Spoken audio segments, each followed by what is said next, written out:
Bine ați venit, dragilor, din Zodia Fecioară, oriunde v-ați afla în această lume. Sunt bucuroasă să fim din nou împreună la o nouă lectură pentru următoarea perioadă a lunii mai, perioada cuprinsă între 18 și 24 mai, așa că, dragilor, toți cei care aveți nu doar soarele, ci și luna, Venus sau poate ascendentul în Zodia Fecioară, această lectură este de asemenea și pentru voi. Ca de fiecare dată, nu uitați, este totuși o lectură general colectivă, așa că vă rog să luați decât ceea ce va rezona cu voi. Dar nu pot începe această lectură, sau cel puțin nu înainte de a vă mulțumi. A vă mulțumi din suflet tuturor celor care sunteți deja aici, care mă susțineți prin fiecare comentariu, prin fiecare gest de apreciere și fiecare gând bun care vine din partea voastră, așa că mii de mulțumiri tuturor. Și, desigur, dacă sunteți aici pentru prima dată, vă urez bun venit, iar dacă la finalul lecturii simțiți că ați rezonat sau pur și simplu v-a plăcut, nu uitați, dragilor, să vă abonați. Este gratuit și în felul acesta nu veți pierde niciuna dintre lecturile mele. Desigur, dacă la finalul lecturii rezonați sau poate pur și simplu vă place lectura în sine, mă puteți susține printr-un simplu like sau printr-un hype. Hype este noul instrument adus de către YouTube, este un fel de super like, așa că prin folosirea acestor instrumente voi puteți să vă arătați sprijinul și aprecierea față de acest conținut. Bun, haideți să vedem care este energia voastră, dragilor, din Fecioară pentru această săptămână, o energie de pământ care vă și caracterizează, pentru că voi sunteți oricum o energie de pământ. Haideți să vedem și ce anume va pune lucrurile în mișcare pentru voi, dragilor, din Fecioară în săptămâna 18-24, interesant, îl avem pe Jupiter. Haideți să vedem acum și cum se manifestă această energie. Cum se manifestă energia pentru dragii mei din Fecioară? Tot cu o energie de pământ, dar masculină și de Capricorn. Asta ce înseamnă? Posibil unii dintre voi să aveți vreun ascendent în Capricorn. Dacă nu așa pentru toată lumea, această săptămână este o perioadă cu energie destul de stabilă, foarte practică, orientată mai mult către muncă, în care contează foarte mult efortul pe care voi îl faceți în mod normal, în mod constant și sunteți mai focusați pe acele situații care să vă aducă stabilitate pe termen lung. Iar cu acțiunea lui Jupiter aici, trebuie să vă spun că lucrurile se pun în mișcare foarte mult prin prisma dorinței de stabilitate, prin prisma dorinței de a fălărgi orizonturile, de a crește, de a înțelege mai mult, așa că sunteți cu multă deschidere, cu mult optimism și simțiți nevoia să efectiv să evoluționați, să viața voastră să capete un anumit sens. Cum o veți face? Cu ajutorul acestei energii masculine capricorniene, care vine cu mai puțină emoție, dar mai ales când e vorba de relații, dar cu mai multă stabilitate, cu nevoie mai mare de siguranță, cu tendința asta de a evita tot ce este vulnerabil și aș spune așa mai pe românește, partea asta cu dragostea, cu relațiile, cu emoțiile, o să fie un pic mai rece în această perioadă. De ce? Pentru că voi sunteți focusați pe ceea ce va aduce stabilitate, ceea ce va aduce o anumită siguranță. Haideți să vedem ce ne spune și tarotul. Ce vine pentru dragii mei din Fecioară în săptămâna 18-24 mai, atât pe plan profesional, financiar sau sentimental.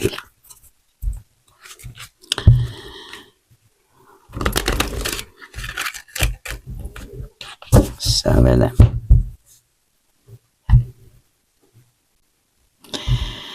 Aș spune că e posibil ca, mai ales pentru partea masculină dintre voi, să nu prea, adică să aveți o neîncredere, mai ales când e vorba de lucruri de-astea, sentimentalisme, să spunem așa. De ce? Nu vreți, aveți o anumită teamă că dacă o să vă abandoneze. Există o anumită frică aici. Bun, haideți să vedem. Să știți, chiar pe partea relației se va produce o schimbare majoră. O schimbare majoră și care nu ține de voi și nu ține, cred că, de nimeni. Ține pur și simplu de mișcarea roții vieții. Dar haideți să le și clarificăm un pic. Clarificăm, te rog, pentru dragii mei din Fecioară, săptămâna 18-24, clarificăm treiul de monede. Clarificăm treiul de monede, te rog. Un lucru în echipă.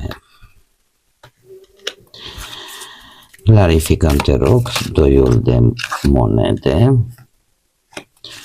O alegere inspirată și clarificăm roata destinului. În relație, să știți că e vorba aia din bătrân, că ce se scris în frunte ți-e pus. E o schimbare legată de destin. Și o să vă spun și de cine e provocată sau de ce anume e provocată. Clarificăm 6 de cupe și clarificăm surpriza.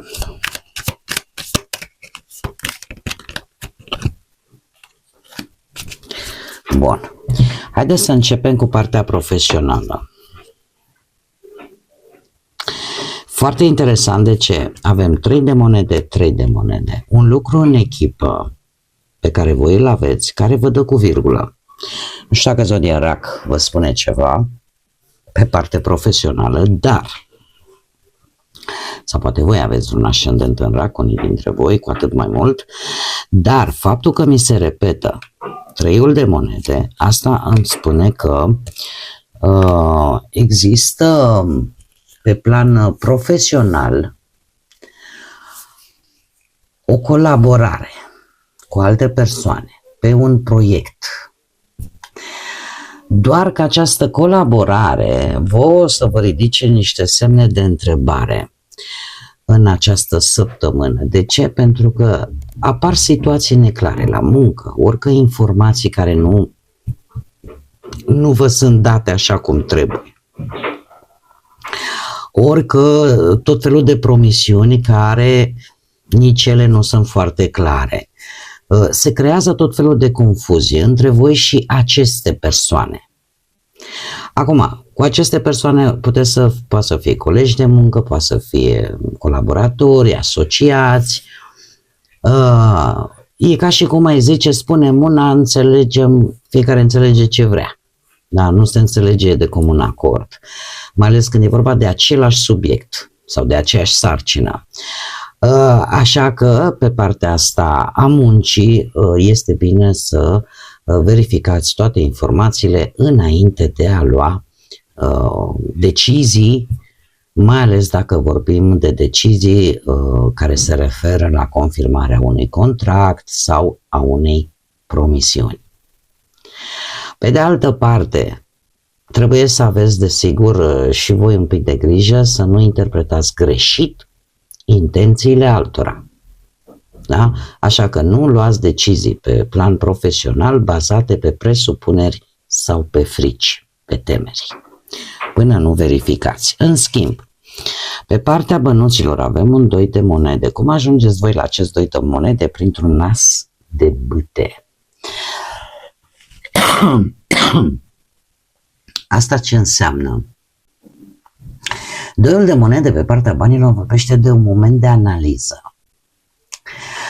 E posibil să ajungă la voi, poate, un posibil venit dintr-o propunere. Orică vinzi ceva, orică îți propui să faci ceva online, să zicem. Sau ai o propunere de colaborare cu cineva, să scoateți o sursă de venit de aici. Lucrul ăsta te face să fii nevoit cumva sau te motivează, mai bine zis, să găsiți soluții neobișnuite cu care nu v-ați mai confruntat până acum și ajungeți în această postură de a alege. Și nu veți face așa, gata, a venit, haideți să trecem la treabă, nu, o veți analiza, veți cântări foarte bine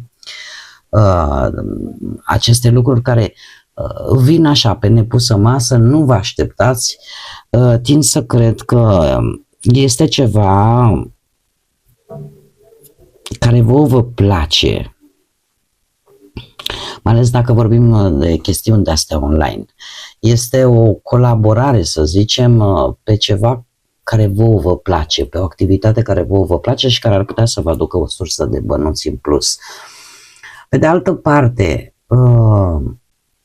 unii dintre voi poate ați primit o ofertă sau ați găsit o ofertă de a vă lansa pe un curs sau să faceți o achiziție, da? Vis-a-vis de un produs, de ceva. Și asta te duce la o analiză, să vezi exact ce costuri sunt, ce faci, te lansezi, nu te lansezi, da? Și atunci apare cântărirea asta a opțiunilor pe care voi le aveți în ceea ce privește partea financiară. Acum, la partea relațională avem, cum am mai spus, roata destinului și un 8 de spade. Ce aduce această roata destinului? Faptul că în relația voastră de cuplu, probabil că a fost o perioadă, nu știu acum cât de lungă, scurtă, foarte lungă, aici depinde de voi să apreciați, dar a fost o perioadă în care voi parcă nimic nu mergea bine.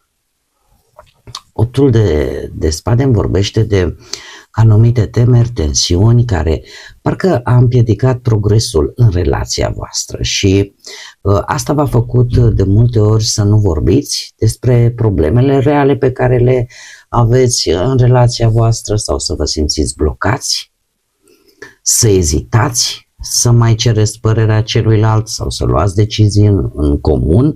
De ce? Pentru că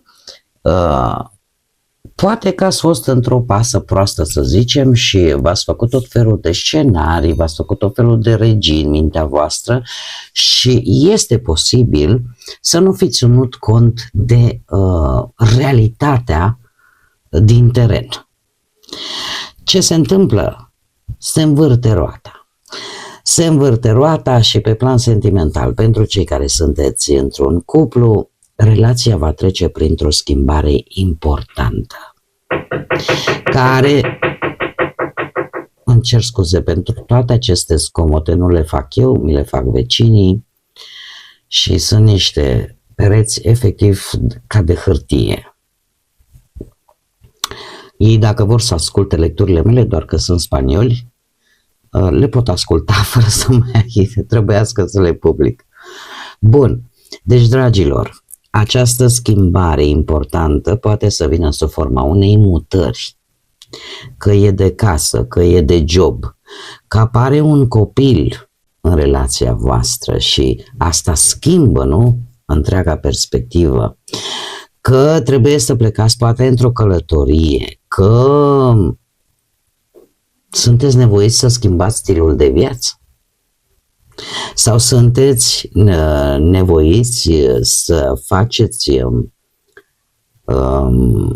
o schimbare de plan pe care voi l-ați avut în comun.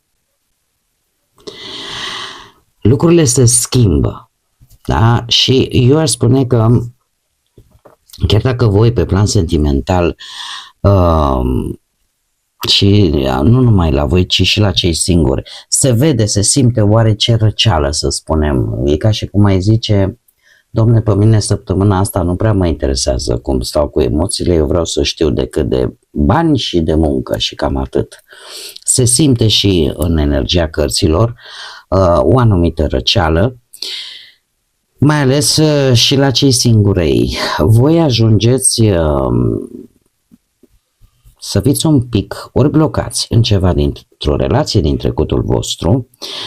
Avem de unde vine acest lucru, din teama de nou și în special pentru cei care sunteți energii masculine, pentru domni.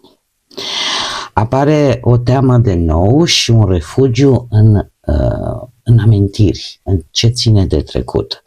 Avem doiul de bâte care îmi vorbește de ideea asta de a nu ieși din zona de confort, de a nu ieși din acea zonă cu care tu te-ai obișnuit, cotidianul tău. Iar asta, desigur, duce la acest 6 de cupe care ori aduce, tot încerci să cauți o reconectare cu persoane din trecutul vostru, sau pur și simplu traversezi o perioadă mai nostalgică, să spunem, în care încă reflexionezi, încă te gândești și încercați poate să vindecați o relație din trecut sau urmele unei relații din trecut. Trebuie să aveți un pic de grijă. De ce? Pentru că în felul acesta teama asta de nou te poate face să rămâi prins în amintiri și să eviți efectiv relațiile noi și poate unii dintre voi tot așteptați să reapară persoane din trecut în loc să explorați prezentul. Mergem mai departe. Surpriza săptămânii. Surpriza săptămânii vine cu această regină de monede, care foarte bine vă poate reprezenta pe voi. Dar în căutarea voastră de stabilitate, mai confort material, stabilitate economică, voi refuzați, nu vreți să recunoașteți sau nu vreți poate să vedeți o anumită alegere pe care trebuie să o faceți. De ce? Poate vi se pare incomodă, poate vi se pare că vă face vulnerabili, poate vi se pare că cu acest 2 de spade că sunteți, lasă că e atâta timp cât merge bine cu banii, cu munca, nu mai am nevoie și de altceva. Dar lucrurile se pare că cumva ori să vreți, nu vreți, să știți că indiferent cât de tare veți nega sau veți evita să vedeți acest 5 de cupe, un 5 de cupe care îmi vorbește de o pierdere, de un regret, de o dezamăgire, de o anumită lecție emoțională pe care posibil să o fi avut recent. Va trebui să o luați la un moment dat, adică nu o puteți amâna sau nu o puteți accepta la nesfârșit.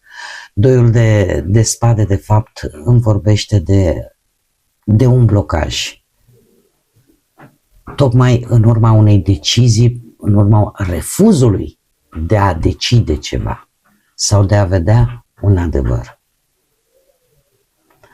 Așa că chiar dacă adevărul este fragil, dar este real, voi încercați poate să vă protejați din punctul ăsta de vedere emoțional și am văzut încă din energia principală. Dar asta nu înseamnă că aceste trăiri și aceste lucruri nu există în interiorul vostru. Și la un moment dat, indiferent că nu e săptămâna viitoare, voi arătați ca fiind voi. Da? Arătați stabilitate, grijă, siguranță, organizare, sunteți practici, știți să vă administrați foarte bine resursele, știți să aveți grijă de cei din jurul vostru, dar în interiorul vostru este ceva pe care voi refuzați să-l vedeți din teama de a nu trece poate încă o dată prin ce ați trecut sau pur și simplu îl tot amânați. Hai, lasă că nu e momentul, dar nu veți scăpa. Nu e săptămâna asta, va veni.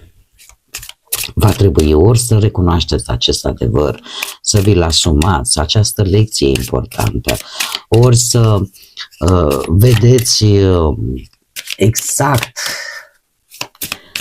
să vă confruntați, cum am mai spus, cu un adevăr real, care vă face să fiți fragili în interiorul vostru.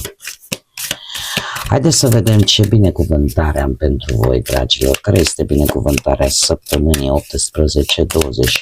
mai pentru dragii mei din Fecioară? Binecuvântarea săptămânii, te rog.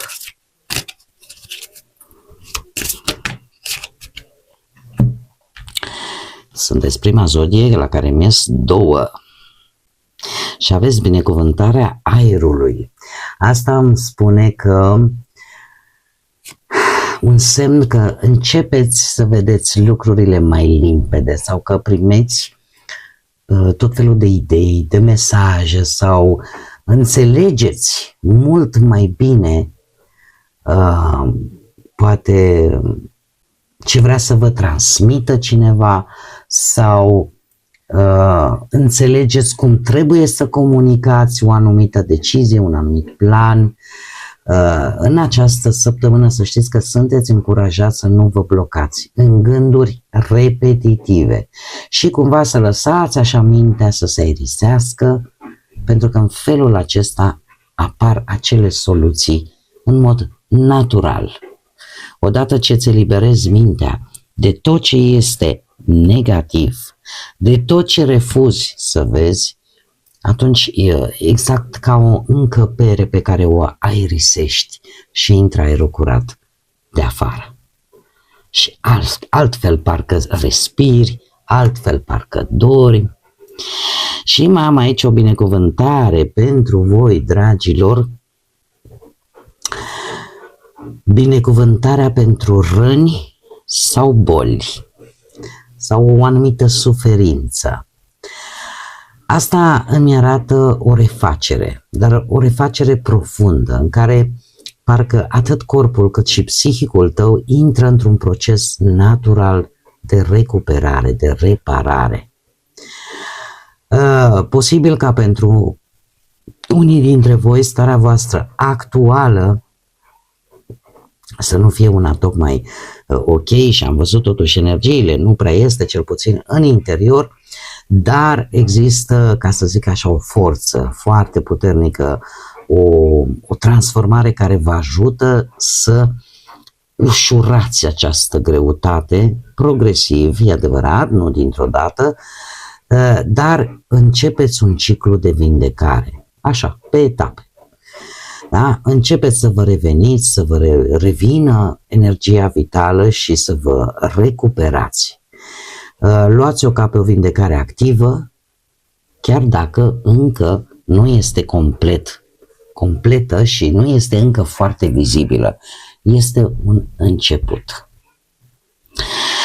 Bun, dragii mei, cam acestea au fost mesajele pentru voi pentru această nouă săptămână de mai. Eu vă mulțumesc tare mult că ați fost alături de mine și până data viitoare, când cu siguranță ne vom reîntâlni,